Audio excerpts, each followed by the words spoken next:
창세기 32장 22절에서 32절 말씀 가지고 두려움의 밤과 소망의 새아침, 이런 제목으로 함께 은혜를 나누겠습니다. 우리가 신앙생활을 하면서 이해할 수 없고 또 안타까운 것이 두 가지가 있는데요. 하나는 오랫동안 교회 출석하고 또 신앙생활을 하면서도 변하지 않고 성숙하지 못하는 성도들을 보는 일입니다. 또 하나는 역시 그들과 똑같은 모습을 가진 자기 자신을 발견하는 것이죠. 야곱이 하나님을 만난 후 20년 동안 밧단 아람에서 살았습니다. 그 20년의 시간은 속고 속이는 고통과 시련의 시간이었습니다. 그럼에도 불구하고 베풀어 주시는 하나님의 은혜로 살아온 시간이었습니다. 하나님의 음성을 듣고 다시 고향으로 돌아오고 있는 야곱. 하나님을 만난 후 20년의 세월이 지났지만 야곱은 여전히 자기중심적이고 또 인간적인 꾀로 살아가는 사람이었습니다. 하나님께서 말씀하셔서 다시 고향으로 돌아가고 있는 야곱. 이 야곱의 마음속에는 에서를 만나려고 하는 그 생각 때문에 마음에 큰 두려움이 있었고 마음이 답답하였다 그랬습니다. 고향에는 자신에게 장자의 축복을 빼앗기고 20년 동안 야곱을 죽이겠다고 칼을 갈고 있는 형 에서가 살고 있었기 때문입니다. 그 형 에서가 야곱이 돌아온다는 소식을 듣고 400명의 군사를 거느리고 야곱을 죽이기 위해서 달려오고 있었습니다. 이 소식을 들은 야곱은 창세기 32장 7절에 보니 야곱이 심히 두렵고 답답하여 자기와 함께한 종자와 양과 소와 약대를 두 떼로 나누고 그랬습니다. 야곱은 에서로 인하여 심히 두려워하고 마음이 답답하였다 그랬습니다. 자, 이런 상태가 된다면 당연히 하나님 앞에 무릎을 꿇고 하나님께 기도하고 하나님의 도우심을 구해야 되는 것인데 그는 하나님께 기도하기보다는 특유의 인간적인 장꾀를 씁니다. 그래서 8절에 보니까 가로되 에서가 와서 한 떼를 치면 남은 한 떼는 피하리라 하고 그랬습니다. 두 떼로 나누어서 에서를 만나도록 보내고 먼저 간 그들이 에서에게 당하면 자기는 피하여 목숨을 구하겠다는 것이었습니다. 주님을 만난 다음 20년이 지났습니다. 20년의 신앙생활을 했는데 아버지를 속여 장꾀로 축복을 가로채었던 20년 전과 별로 변한 것이 없습니다. 그는 목숨을 보존하기 위해서 홀로 남아 두려움의 밤을 지나고 있었습니다. 32장 9절에 보니 야곱이 또 가로되 나의 조부 하나님 아브라함의 하나님 나의 아버지 이삭의 하나님 여호와여 주께서 전에 내게 명하시기를 내 고향 내 족속에게로 돌아가라 내가 내게 은혜를 베풀리라 하셨나이다. 하나님께서 고향으로 돌아가라고 명령하셔서 야곱은 다시 지금 고향으로 오고 있는 것입니다. 그리고 주님이 약속하셨습니다. 내가 고향으로 돌아가면 너에게 은혜를 다시 베풀어 줄 것이다 약속을 하셨는데요. 이 하나님의 약속과는 별개로 현실적인 상황 속에서 이 야곱은 두려워하고 있는 것입니다. 자기가 스스로 고향으로 돌아오고 싶어서 돌아오는 게 아니에요. 하나님께서 가라고 하셨어요. 그리고 내게 은혜를 베풀어 주시겠다고 약속도 하셨고요. 그런데 현실적인 상황은 에서가 칼을 갈고 야곱을 죽이겠다고 400명을 거느리고 쫓아오고 있어요. 두렵습니다. 하나님의 말씀은 분명히 약속은 있는데 현실이 너무 두려운 겁니다. 그래서 그는 지금 고민하고 있는 것입니다. 고통하고 있는 것입니다. 오늘 이러한 야곱의 모습이 우리의 모습이 아닌가요? 우리도 하나님께서 우리를 구원해 주셨잖아요. 하나님의 자녀로 삼아 주셨죠. 하나님의 약속의 축복을 주셨죠. 내가 너와 함께 할 것이고 너를 지켜줄 것이다. 그러나 현실적인 상황 속에 어려움이 다가오면 하나님의 말씀은 온데간데 없이 사라져버리고 하나님의 말씀보다는 현실만 보이는 겁니다. 두려운 상황만 보이는 거예요. 그래서 고민하고 두려워하고 답답한 밤을 지날 때가 있습니다. 하나님께서는 이 절망과 두려움의 밤을 소망의 새아침으로 바꾸어 주시는 하나님이십니다. 야곱이 어떻게 이 두려움의 밤을 지나서 소망의 새아침을 맞이하게 되었을까요? 그 첫째는 홀로 있을 때 하나님께서 친히 찾아와 주셔서 그를 만나 주셨다는 겁니다. 홀로 있을 때 찾아오시는 하나님이셨다. 하나님께서는 변화의 새아침을 맞이하게 하시기 위해서 때로는 이처럼 절망과 두려움에 홀로 서게 하시는 것입니다. 오늘 24절 말씀해 보니까 야곱은 홀로 남았더니 어떤 사람이 날이 새도록 야곱과 씨름하다가 그랬습니다. 야곱은 에서로부터 자신의 목숨을 구명하기 위해서 가축들과 아내와 자녀들, 가족들을 먼저 강을 건너 보내고 홀로 야복강 나루에 남아 있었습니다. 이렇게 홀로 남아 두려워하고 있을 때 하나님께서 야곱에게 찾아오신 것입니다. 바로 이때가, 야곱이 홀로 있을 그때가 하나님께서 그를 만나 변화시키기 가장 좋은 때였기 때문이었습니다. 사람들은 많은 사람들 속에서 함께 묻혀서 살아가기를 좋아합니다. 홀로 있는 것을 두려워합니다. 사람들 속에서 자신을 감추고 살아갑니다. 사람들 속에 있으면 진정한 자신의 모습을 발견할 수가 없습니다.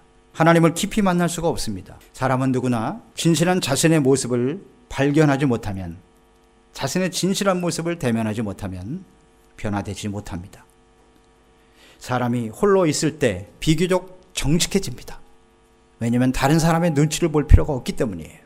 혼자 있으면 다른 사람을 인식하지 못하고 진실한 자신의 모습을 발견하기가 쉽습니다. 그러나 사람들은 혼자 있는 것을 싫어하고 또 그 자체를 두려워합니다. 외로운 것을 견디지 못합니다. 고독한 것을 견디지 못합니다. 자신의 실체를 숨긴 채 사람들 속에서 묻혀 살아가는 것이 오늘 우리의 모습일 수 있습니다. 그래서 사람들 앞에서 자신의 실제의 모습이 아닌 어떤 면에서는 연기를 하고 연극을 하면서 살아가는 경우도 많아요.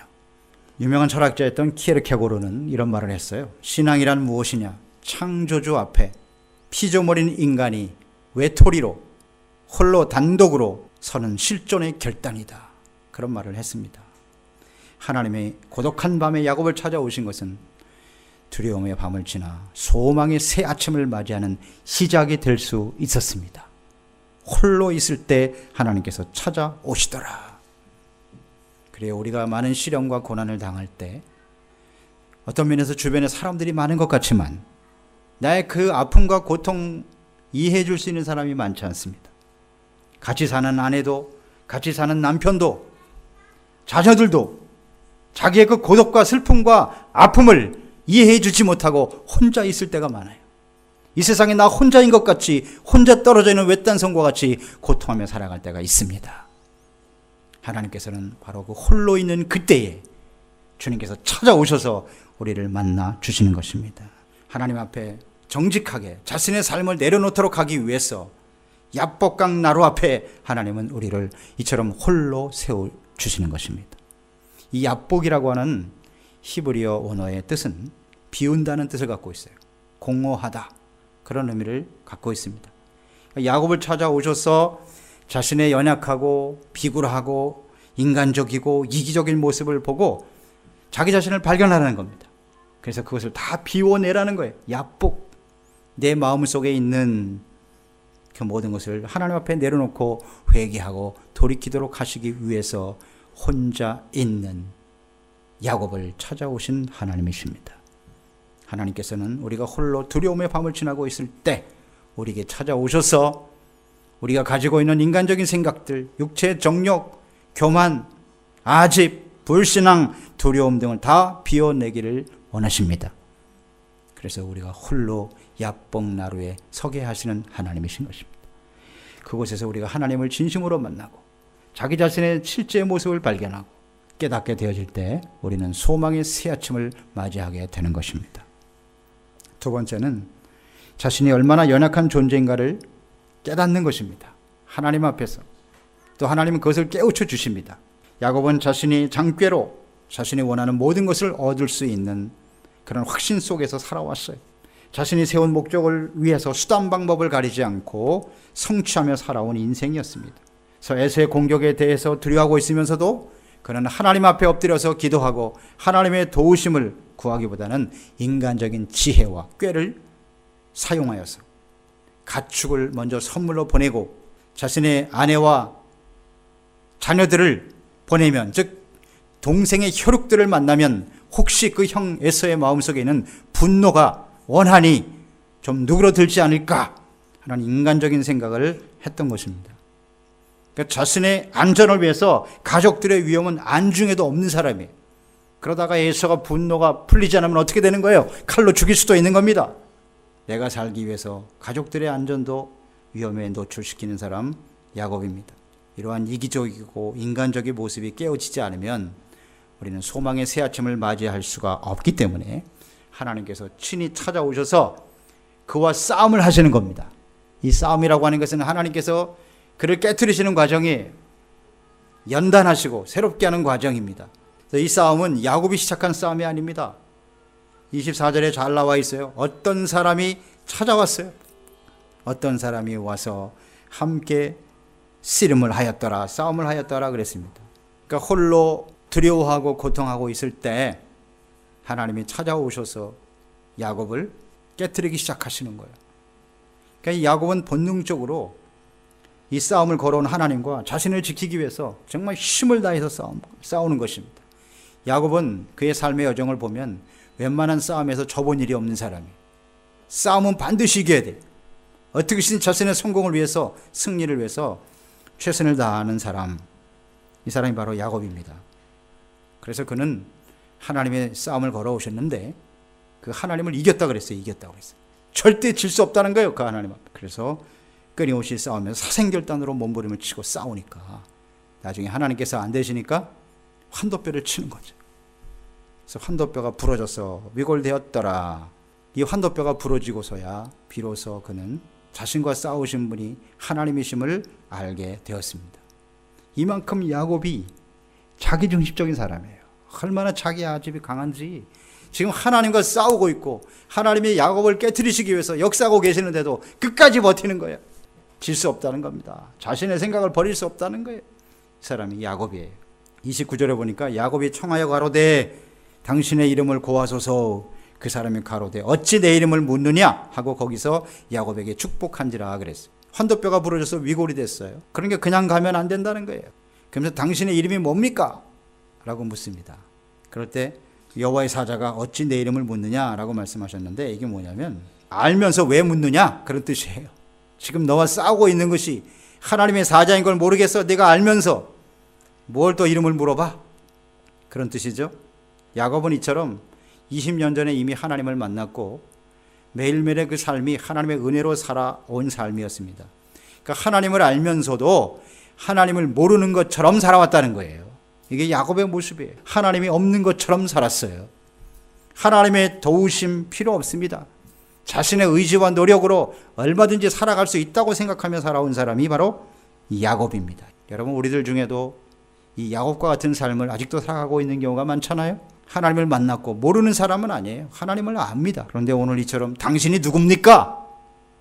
이름이 뭐예요? 하고 묻는 것처럼 분명 우리의 삶 속에 역사하고 계신 하나님을 경험하고 살아가면서도 그 하나님 앞에 자신을 내려놓지 못하는, 하나님이 도우심이 없어도 내 힘으로 얼마든지 인생을 살 수 있다고 야곱처럼 고집하며 살아가고 있는 우리의 모습은 아닌가요?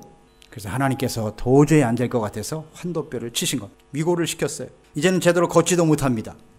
이런 상황이 되자 비로소 그는 이제 나의 인생은 끝났다. 내 인생도 여기서 끝이구나. 이제 불구자가 됐어요. 제대로 걷지도 못해요. 그러니 이제 어떻게 할 것인가? 거기서 자신이 얼마나 무기력하고 연약한 존재인가를 깨닫게 된 것입니다. 인간의 한계를 거기서 깨닫게 되는 것입니다. 하나님과 함께 동행하는, 하나님의 인도하심을 따라 살아가는 소망의 새 아침을 맞이하기 위해서는요, 우리는 반드시 절망의 밤에서 자신의 연약함과 한계를 깨달을 줄 아는 그런 놀라운 은혜가 임해야만 되는 것이에요. 내가 얼마나 연약한 존재인가를 깨닫지 못하면 우리는 소망의 새 아침을 맞이할 수가 없어요. 왜냐하면 하나님을 온전히 믿고 의지할 수가 없기 때문입니다. 우리의 삶에 전능하신 하나님의 능력이 나타나지 못하는 이유가 있습니다. 그것은 우리가 연약하기 때문이 아니라 우리가 너무 강하기 때문이에요. 하나님을 의지하지 않고도 내 힘으로 얼마든지 해결할 수 있습니다 라고 생각하는 강함, 자신감이라고 하는 말이 좋은 말인데요, 하나님 없이도 나 혼자 살 수 있다고 하는 자신감 때문에 하나님의 능력이 우리 가운데 나타나지 않는 거예요. 하나님의 도와주지 않으셔도 나는 얼마든지 살 수 있습니다. 이런 생각이 바로 문제인 것입니다. 하나님께 드려지는 제사가 있습니다. 구약 성경에 제사를 드릴 때 곡식을 드리는 제사인 경우에는 그 곡식을 빻아서 드립니다. 아주 완전히 가루가 돼서 드리는 제사, 그게 바로 소제입니다. 소재. 우리가 하나님께 드려지는 이 제물이 되기 위해서는 이 곡식처럼 우리가 완전히 부서져야 되는 거예요. 부서져야 하나님이 받으시는 거룩한 제물이 될 수 있는 것입니다. 그렇습니다. 하나님께서는 이처럼 우리의 삶에 신이 찾아오셔서 우리가 얼마나 연약한 존재인가를 깨닫게 하시고 그곳에서 친히 우리를 만나 소망의 새 아침으로 인도해 주시는 하나님이신 줄 믿습니다. 겸손한 새 사람이 되는 겁니다. 하나님만 믿고 의지하는 새 사람이 되는 겁니다. 그럴 때 주님께서 절망의 밤을 지나서 소망의 아침으로 인도해 주시는 것이죠. 끝으로 세 번째, 하나님의 다스림을 받는 복을 받게 하신다. 이 야복강 나루토에서 우리를 만나주시는 하나님은 절망의 밤, 두려움의 밤에서 하나님의 다스림을 받는 복을 받게 하시더라. 하나님의 사람들은 때로는 절망과 두려움의 밤을 지나야 합니다. 또 꼭 지나게 하십니다. 하나님께서요. 그러나 절망만 하고 있으면 안 돼요. 두려움만 하고 있으면 안 됩니다. 하나님의 능력 앞에서 자기 자신이 얼마나 연약한 존재인가를 인정하고 하나님의 도우심을 절대적으로 구하는 사람이 돼야 돼요. 하나님을 의지해야 됩니다. 하나님이여 내게 복을 내려 주옵소서. 간구하는 사람이 되어야 하는 것입니다. 그래서 26절 말씀에 보면 그 사람이 가로되 날이 세려하니 나로 가게 하라. 야곱이 가로되 당신이 내게 축복하지 아니하면 가게 하지 아니하겠나이다.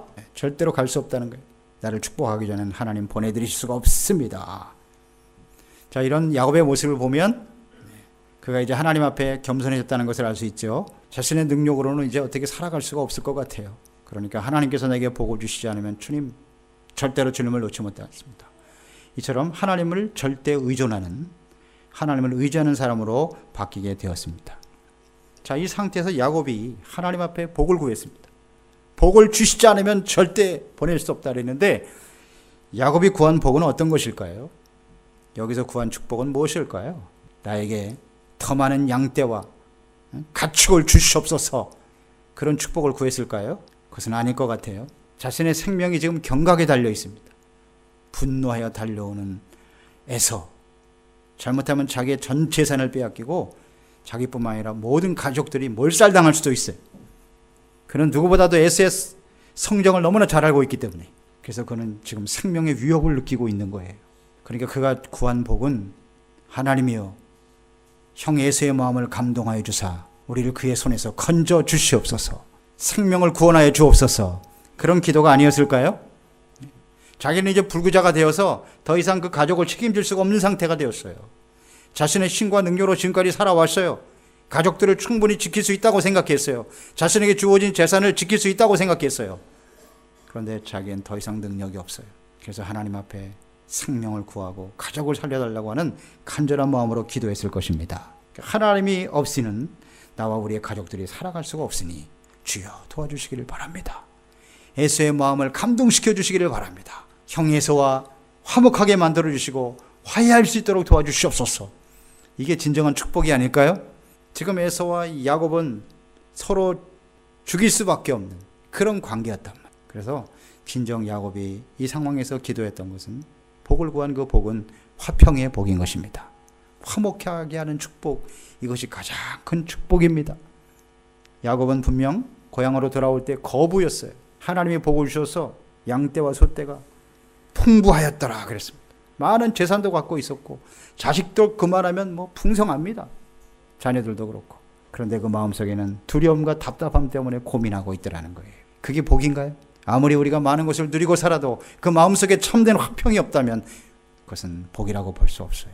가장 사랑하고 함께 해야 할 형제간에, 쌍둥이잖아요. 그것도 쌍둥이로 태어난 형제들이 서로 원수가 되어 죽일 수밖에 없는, 그것 때문에 두려워할 수밖에 없는, 이게 얼마나 비극입니까? 하나님 앞에 이 모든 일의 원인이 내게 있사오니 주여, 비로 여기서 깨닫는 거예요.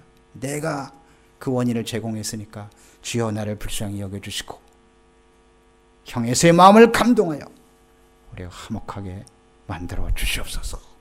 이런 기도를 드렸었겠죠. 이게 진정한 축복입니다.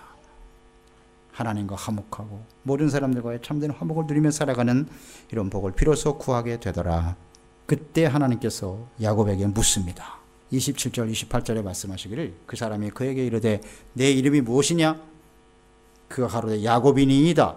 그 사람이 가로되 내 이름을 다시는 야곱이라 부를 것이 아니요 이스라엘이라 부를 것이니 이는 내가 하나님과 사람으로 더불어 겨루어 이기었음이니라. 야곱이 지금 하나님께 복을 구하고 있는데요, 하나님께서는 내 이름이 뭐냐? 라고 묻습니다. 동문서답 하시는 것 같아요. 지금 복을 달라고 하나님 앞에 구하고 있는데 웬 이름을 물어보십니까? 자, 하나님께서 야곱의 이름을 모르셨을까요? 모르실 리가 있나요? 하나님께서 그 이름을 물으셨다는 거예요. 그러니까 이 야곱이, 예, 제가 이름이 야곱입니다. 그러니까 이것은 주님께서 그의 이름을 물으신 것은 지금까지 야곱처럼 살아온 삶을 바꿔주시겠다는 겁니다. 내가 야곱으로 살았지, 이제는 그 이름을 바꿔서 이스라엘이라 하라. 이름을 바꿔버렸어요. 야곱이라는 뜻은 무엇입니까? 빼앗는다는 뜻입니다. 움켜쥔다는 뜻이에요. 그게 야곱의 인생이었어요. 자신의 성공과 목적을 이루기 위해서는 뭐 형이고 가족이고 뭐 외삼촌이고 볼 거 없어요.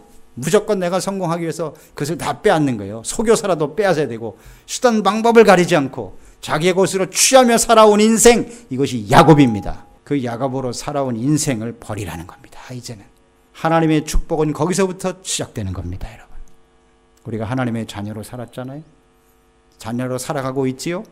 하나님의 축복의 약속을 가지고 살아가는 사람들입니다. 그런데 아직도 야곱처럼 자신의 것만을 위해서, 움켜쥐기 위해서, 나의 성공과 이익만을 위해서 살아가는 야곱의 인생은 아닌가요? 주님께서 그것을 버리라고 하십니다. 버려라.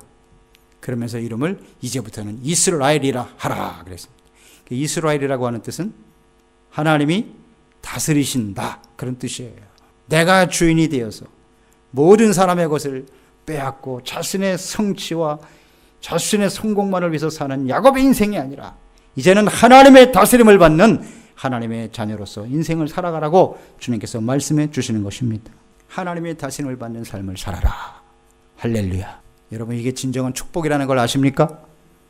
예. 하나님의 다스림을 받는다고 하는 것은 하나님의 주권을 인정하라는 거예요. 야곱과 이스라엘의 차이는 간단해요. 야곱은 자기가 자기 삶의 주인인 거예요. 하나님을 만났음에도 불구하고 아직도 자신의 삶의 주인이 야곱 자신이었어요. 모든 판단을 자기의 생각과 자기의 기준으로 하는 거예요. 자기의 계획과 뜻대로 하는 거예요. 주권을 아직도 하나님께 내어드리지 않고 있어요. 그러니까 하나님의 말씀보다 내가 더 중요하고, 하나님의 뜻보다 나의 감정이 더 중요하고, 나의 계획이 더 중요하고 이러고 있는 거예요. 이게 야곱이, 그런 야곱으로 살아가는 인생 속에는 절대로 마음속에 평화가 없어요. 어떻습니까, 여러분? 맞습니까? 야곱으로 살아가는 인생 속에는 절대 마음속에 평화가 없어요. 끊임없이 다가오는 상황 속에서 두려움이 찾아오고 절망과 낙심이 찾아올 뿐이에요. 자기가 얼마나 연약한지 자기 자신은 알아요. 사람들 앞에는 자신이 대단히 강한 사람처럼 보여지고 싶겠지만 이렇게 홀로 남아있는 진실한 자신의 모습을 발견하면 자신이 얼마나 연약하고 힘없는 존재라는 사실을 알아요. 조그만 어려움 앞에서도 두려워하고 걱정 염려하는 자신의 모습, 이제 그런 자아를 다 버리고 이제는 하나님의 주권을 인정하고 하나님의 다스림을 받는 이스라엘의 삶으로 바뀌는 것이 진정한 하나님의 축복인 것입니다. 하나님께서는 야곱을 고향으로 돌아가라고 말씀하셨어요. 그러면 하나님께서 돌아가게 하셨고 또 하나님의 은혜를 주시겠다고 약속하셨다면 뭐 그렇게 분노한 에서의 모습 만날 필요가 뭐가 있어요? 미리 하나님께서 그 마음을, 에서의 마음을 열어서 이렇게 야복강 나루에서 두려움과 답답함으로 절망의 밤을 보내게 할 필요가 뭐가 있냐고요. 그냥 마음을 열어서 야, 오래간만이다, 내 사랑하는 동생하고 딱 만나게 하면 끝나는 거지. 왜 이 야복강 나루터에서 절망의 밤을 지나게 하시냔 말이에요. 우리 하나님의 뜻을 잘 우리는 깨달아야 돼요. 깨달아야 돼요. 여기서 우리가 하나님 앞에 이렇게 깨어져야 돼요. 자기 주권대로 살던 인생을 하나님의 주권을 인정하고 그 하나님의 다스림에 순종하는 삶으로 이스라엘로 바뀔 때 비로소 하나님께서는 우리에게 소망의 새 아침을 열어주시는 하나님이신 줄 믿습니다. 옛사람이 지나고 새 사람으로 변화되는 것입니다. 우리가 새 사람이 되어질 때 비로소 소망의 새 아침이 다가오는 것입니다. 그러면 새 사람이 무엇인지 아시겠죠? 새 사람은 야곱이 이스라엘로 바뀌는 거예요. 그게 새 사람이에요. 그게 하나님의 축복이에요. 새 사람이 되는 축복을 구하는 사람이 되시기 바랍니다. 그래서 30절로 31절에 보니까 그러므로 야곱이 그곳 이름을 분이엘이라 하였으니 그가 이르기를 내가 하나님과 대면하여 보았으나 내 생명이 보존되었다 함이더라. 그가 분이엘을 지날 때에 해가 돋았고 그 환도뼈로 인하여 절었더라. 그랬어요. 분이엘의 아침을 맞이했더라. 분이엘이라고 하는 뜻은 하나님의 얼굴이라는 뜻이에요. 내가 거기서 하나님의 얼굴을 배웠다는 겁니다. 하나님을 만났다. 그러니까 야곱이 이스라엘이 된 것은 스스로 자기가 변화된 겁니까? 아니죠. 하나님과의 만남이에요. 주님이 찾아오셔서 그 하나님 앞에 자기의 그 주권을 놓지 않으려고 얼마나 몸부림쳤어요. 이 야곱이. 길을 쓰고 싸워서 이기려고 하는 거예요. 하나님의 뜻보다는 내 생각이 더 중요하다. 몸부림치고 있을 때 안다니까 탁 환도뼈를 치는 거예요. 내 주권을 포기하라는 거예요. 이제는 이스라엘로 살아가라. 아, 나를 이스라엘로 바꿔주신 하나님, 그 하나님 감사합니다 하고 분이엘의 아침을 맞이하는 거예요. 하나님을 배운 사람은, 하나님을 진심으로 만나는 사람은 이렇게 새 사람이 되어 주님의 인도하심을 받는 삶을 살아가게 되는 것입니다. 야곱은 두려워하는 상황을 벗어나기 위해서 혼자 야복강 나루에 남아 있었습니다. 그때 하나님께서는 그가 두려워하는 상황을 어떻게 변화시켜 주시기보다는 그 사람이 새 사람이 되기를 원하셨다는 거예요. 우리가 항상 그렇잖아요. 어려움 당하고 고난이 다가올 때 어떻게 하면 이 상황을 벗어나 볼까? 하나님이여, 이 상황을 벗어나게 해주세요. 변화시켜 주세요. 이렇게 우리가 기도하잖아요. 그런데 그거보다도 주님께서는 우리가 야곱이 아닌 이스라엘로 새 사람이 되기를 원하신다는 거예요. 새 사람으로 바뀔 때 상황과 환경이 바뀌는 겁니다. 할렐루야. 자, 여기서 분이엘의 아침에 일어났어요. 분이엘의 아침을 맞이했죠? 야곱이. 비록 다리는 절고 있었어요. 다리를 절었다라 그랬죠. 멀쩡했던 사람이 불구자가 된 거예요, 이제는. 비록 다리를 절룩거리면서 가고 있지만 그 아침은 절망의 밤이 아니에요. 오히려 소망의 아침이었다. 소망의 아침이었다. 외형으로 보세요. 그게 뭘 소망의 아침이야. 멀쩡한 다리 부러져가지고 다리 찔룩찔룩하고 걸어가는데 그게 무슨 소망의 아침이냐. 그 마음속에 이제는 하나님을 모시고 사는 거. 하나님이 나의 주인입니다. 내가 이제는 하나님의 인도하심을 따라 살겠습니다. 여기에 소망이 시작되는 겁니다. 그래서 이제는 형 예서를 만나는 게 두렵지 않았어요. 하나님이 죽이시면 죽는 거고 제가 그렇게 가겠습니다. 그리고 새 사람이 되어 따라갔더니 어떤 일이 벌어졌어요. 400명을 거느리고 야곱을 죽이기 위해서 살기등등하며 달려왔던 에서가 갑자기 그냥 야곱을 보는 순간 마음이 감동이 되는 거야. 눈물이 쏟아지는 거야. 나의 사랑하는 동생이 아니에요. 감격적인 화해를 하게 돼. 할렐루야. 이게 진정 분이엘의 아침을, 새 소망을 가지고 새 아침을 맞이한 사람들의 모습이 아니겠습니까? 이렇게 새 사람으로 변화되면 모든 환경이 바뀌게 되는 것입니다. 그래서 우리는 하루속히 야곱의 삶을 버리고 하나님의 다스림을 받는 이스라엘의 삶이 되도록 힘쓰는 저희들이 되어야 하겠습니다. 두려운 밤을 지나고 계십니까? 절망의 밤을 지나고 계신가요? 아무도 나를 도와줄 사람이 없는 것처럼 홀로 고독하고 외로운 시간을 보내고 계시나요? 그곳에서 겸손하게 주님을 만나시기 바랍니다.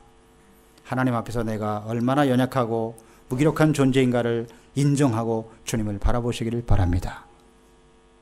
내 마음대로, 내 뜻대로 내가 주인 노릇하며 살아왔던 야곱을 포기하고 이스라엘의 새 사람으로 주님 앞에 서시기를 바랍니다. 로마서 14장 17절. 하나님의 나라는 먹고 마시는 데 있지 아니하며 오직 성령 안에서 의와 평강과 희락이라고 하셨습니다. 이스라엘의 삶, 하나님이 다스리시는 하나님의 나라의 삶을 살게 되면 마음속에 의로움과 평강과 기쁨이 충만하게 되는 것입니다. 이것이 진정한 축복이고 하나님이 야곱에게 주기를 원하셨던 축복이요, 오늘 주님을 따르는 우리들에게 주시는 하나님의 축복이 아니겠습니까?